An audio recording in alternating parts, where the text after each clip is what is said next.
ज्ञान की व्याख्याता डॉक्टर नविता श्रीवास्तव आज बच्चों आपको बताऊंगी कि गृह प्रबंध किसे कहते हैं। घर हम किसे कहते हैं। गृह प्रबंध कहने में बहुत सरल लगता है, गृह क्या घर का प्रबंध, लेकिन नहीं।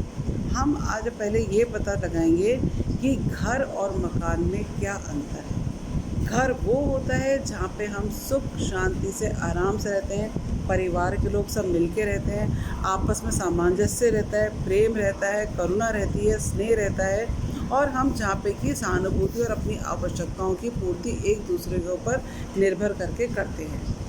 जबकि मकान क्या होता है, मकान होता है ईंट चूना गारे का जो होता है, उसे हम मकान कहते हैं। मकान में हमें कोई सेटिस्फेक्शन नहीं मिलता है जब तक कि हम लोगों को किसी चीज़ का आपको शांति नहीं मिलती है। मकान में जाके हम लोगों को किसी चीज़ की शांति नहीं मिलती है।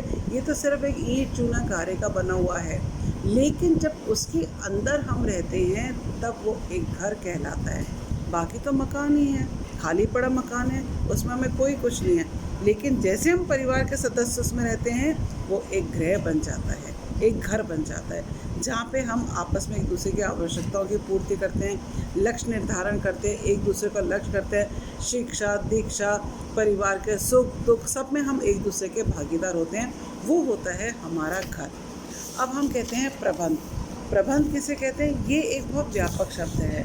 इसके अंदर क्या आता है? प्रबंध के अंदर होता है जहाँ पे कि जिसके अंतर्गत हम किसी चीज़ का घर में हम नियोजन करते हैं, संगठन रहता है, समन्वय रहता है, और उसके बाद क्रियान्विति रहती है, जिसके कारण हम पूरा घर का प्रबंध करते हैं, जो कि एक हमारी मानसिक क्रिया होती है।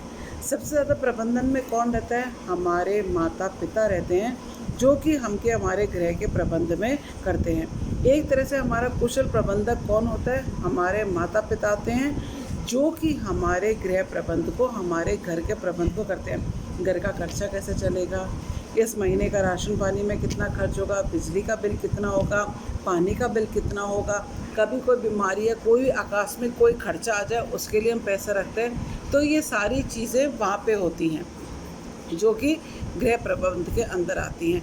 तो गृह प्रबंध एक तरह से देखा जाए तो वह वो होता है जिसके अंदर हम एक योजनाबद्ध क्रिया करते हैं और अपने इच्छित लक्ष्यों को प्राप्त करते हैं।